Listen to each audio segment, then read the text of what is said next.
तेरी औकात है इस तिजोरी को खोलने की? तू जानता भी है इसमें करोड़ों का खजाना। मैं 3 साल से परेशान हूं, इसे कोई खोल क्यों नहीं पा रहा है? अगर तूने इस तिजोरी को खोल दिया तो मैं तुझे पूरे 10 करोड़ रुपए दूंगा। शहर के सबसे पुराने बाजार के बीचों बीच एक इमारत थी जिसे लोग शर्मा सेठ की हवेली कहते थे। बाहर से देखने पर वह जगह किसी आम गोदाम जैसी लगती थी, लेकिन अंदर कदम रखते ही समझ आ जाता था कि यहां कुछ अलग है। मोटी दीवारें, भारी दरवाजे और बीचों बीच रखी हुई एक विशाल तिजोरी, वही तिजोरी जिसकी चर्चा पूरे शहर में थी। यह तिजोरी कोई साधारण तिजोरी नहीं थी। कहा जाता था कि इसके अंदर करोड़ों का खजाना बंद है, सोना, हीरे, पुराने सिक्के और न जाने क्या क्या। लेकिन दिक्कत बस एक थी, तिजोरी खुलती नहीं थी।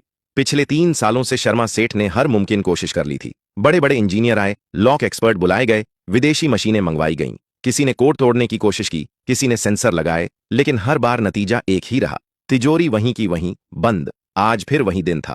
हवेली के बड़े हॉल में भीड़ जमा थी, बिजनेस पार्टनर, वकील, मीडिया और कुछ खास मेहमान। बीच में खड़ी थी वह काली मोटी लोहे की तिजोरी। उस पर पुराने किस्म के निशान खुदे थे, जैसे किसी ने जानबूझकर उसे रहस्यमय बनाया हो। शर्मा सेठ का चेहरा चिड़चिड़ा था, सफेद कुर्ता, मोटी सोने की चेन और आंखों में गुस्सा। सामने खड़ा आखिरी एक्सपर्ट अभी अभी हार मान चुका था। सॉरी सेठ जी, उसने कहा, इस तिजोरी का मैकेनिज्म बहुत अलग है। शायद बिना ओरिजिनल जानकारी के इसे खोलना नामुमकिन है। हॉल में हल्की सी खुसर-फुसर शुरू हो गई। कोई बोला, इतना पैसा और फिर भी तिजोरी बंद। कोई हंसा, कोई सिर हिलाने लगा। उसी वक्त दरवाजे के पास खड़ा एक लड़का आगे बढ़ा। उम्र करीब 15 या 16 साल। बदन पर फटा पुराना शर्ट, धूल से भरी पैंट और पैरों में घिसी हुई चप्पल। बाल बिखरे हुए, चेहरा दुबला, लेकिन आंखों में अजीब सा ठहराव। उसने धीमी लेकिन साफ आवाज में कहा, सेठ जी, मैं तिजोरी खोल सकता हूं। पूरा हॉल एक पल के लिए शांत हो गया। फिर अचानक हंसी फूट पड़ी। किसी ने जोर से कहा, अरे ये कौन है? किसी ने कहा, बाहर से कोई बच्चा घुस आया है। गार्ड आगे बढ़े, लेकिन शर्मा सेठ ने हाथ उठाकर उन्हें रोक दिया। उन्होंने लड़के को ऊपर से नीचे तक देखा, कपड़े, शक्ल, हालत, फिर व्यंग्य से मुस्कुराए। तू? सेठ ने कहा, यह तिजोरी इतने बड़े बड़े दिमाग नहीं खोल पाए, और तू खोल देगा? लड़के ने नजरें झुकाई नहीं। एक मौका दे दीजिए, अगर नहीं खुली तो मैं खुद चला जाऊंगा। भीड़ को मजा आने लगा। कैमरे फिर से उठ गए। नया तमाशा मिल गया था। शर्मा सेठ ने ठहाका लगाया और बोले, ठीक है, अगर तूने ये तिजोरी खोल दी। उन्होंने जानबूझकर रुककर सबकी तरफ देखा। तो मैं तुझे 10 करोड़ रुपए दूंगा। हॉल में शोर मच गया। कोई बोला, पागल हो गए हैं सेठ। कोई बोला, अब देखो बच्चा क्या करता है। लड़के ने सिर्फ एक बात कही, मंजूर है।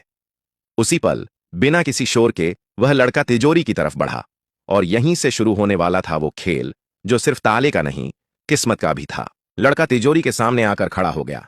इतनी बड़ी, भारी और ठंडी तिजोरी उसने पहले कभी इतनी नजदीक से नहीं देखी थी, लेकिन उसके चेहरे पर न डर था, न घबराहट, बस एक गहरी सांस और पूरी तसल्ली। भीड़ में से कोई बोला, अरे इसे तो ताला छूना भी नहीं आता होगा। किसी ने हंसकर कहा, लगता है सेठ जी आज दान करने के मूड में हैं। शर्मा सेठ हाथ बांधे खड़े थे। उनके चेहरे पर आधी हंसी, आधा तंज। उनके लिए यह सब एक मनोरंजन था।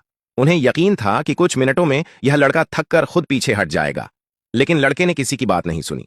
उसने सबसे पहले तिजोरी को गौर से देखा, बहुत गौर से, जैसे वह सिर्फ लोहे का ढांचा नहीं, कोई पुरानी कहानी पढ़ रहा हो। उसकी उंगलियां तिजोरी की सतह पर हल्के हल्के घूमने लगीं, कभी ऊपर बने निशानों पर, कभी किनारों पर, कभी नीचे के कोनों पर। एक बुजुर्ग वकील ने पास खड़े आदमी से फुसफुसाकर कहा, देख रहा है, ये यूं ही हाथ नहीं फेर रहा, कुछ ढूंढ रहा है। लड़के ने कान से तिजोरी को छूकर हल्की सी थपकी दी, फिर दूसरी तरफ से भी, धक धक। अंदर से आवाज थोड़ी अलग लग रही थी। उसने आंखें बंद की। भीड़ को लगा अब कोई नाटक शुरू होगा, कोई जादू, कोई मंत्र, लेकिन कुछ नहीं हुआ।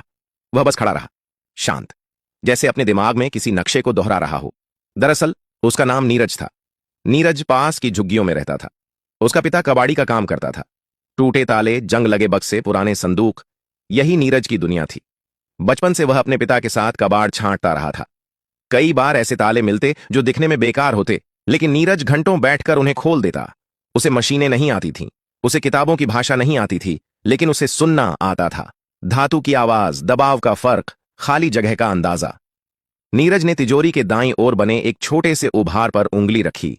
वहां कोई बटन नहीं था, बस थोड़ा सा फर्क। उसने वहां हल्का दबाव डाला, फिर छोड़ा। कुछ नहीं हुआ। उसने दोबारा कोशिश की, इस बार दबाव थोड़ा बदलकर, फिर नीचे वाले कोने में वही किया। भीड़ बोर होने लगी। एक रिपोर्टर बोला, लगता है खत्म हो गया शो। लेकिन तभी नीरज रुक गया। उसने सिर थोड़ा तिरछा किया, जैसे किसी हल्की आवाज को पकड़ लिया हो। फिर उसने दोनों हाथ तिजोरी पर रखे, एक ऊपर एक नीचे। धीरे धीरे दबाव बढ़ाया। क्लिक। बहुत हल्की आवाज, इतनी हल्की कि आधे लोग सुन ही नहीं पाए, लेकिन नीरज के चेहरे पर हल्की सी मुस्कान आ गई। शर्मा सेठ सीधा हो गए। ये आवाज, उन्होंने खुद से कहा। नीरज ने आंखें खोल दी। अभी तिजोरी नहीं खुली थी, लेकिन कुछ जाग चुका था, और यह तो बस शुरुआत थी। क्लिक की वह आवाज छोटी थी, लेकिन असर बड़ा। शर्मा सेठ की आंखें अब तिजोरी से हट नहीं रही थीं। जो लोग अभी तक हंस रहे थे, वे भी चुप हो गए। हॉल में अजीब सा सन्नाटा फैल गया, जैसे किसी ने हवा रोक दी हो। नीरज ने हाथ पीछे नहीं खींचे।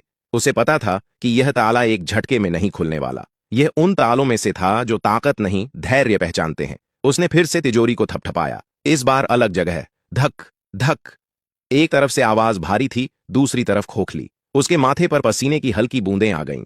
कपड़े पुराने थे, लेकिन उसकी हर हरकत बेहद नपी तुली थी, जैसे वह कोई अंदाजा नहीं लगा रहा, बल्कि किसी याद को फॉलो कर रहा हो। भीड़ में से एक इंजीनियर बुदबुदाया, यह लड़का प्रेशर पॉइंट्स ढूंढ रहा है।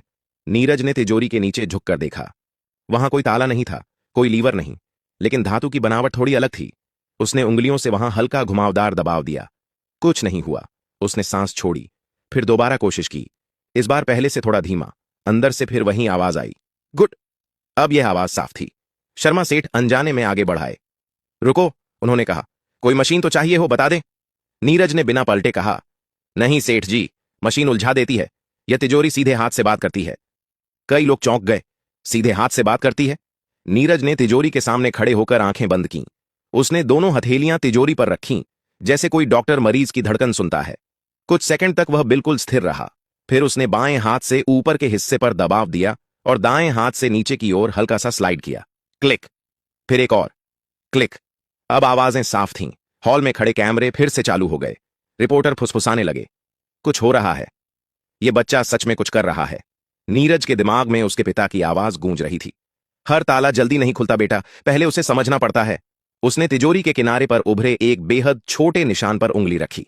यह निशान जंग जैसा लगता था, लेकिन असल में वह जानबूझकर बनाया गया था। उसने वहां दबाव डाला, धीरे, लगातार। अचानक तिजोरी के अंदर से भारी चीज के सरकने की आवाज आई। गुड। धड़। भीड़ में किसी ने सांस खींच ली। अरे! नीरज ने हाथ हटा ली। वह जानता था, अभी नहीं। अगर वह जल्दबाजी करता तो सब फिर से लॉक हो जाता। उसने एक कदम पीछे लिया, गहरी सांस ली, फिर आगे बढ़ा। अब तिजोरी सिर्फ एक लोहे का डिब्बा नहीं थी, वह जाग चुकी थी, और पहली बार वह खुलने के लिए तैयार लग रही थी।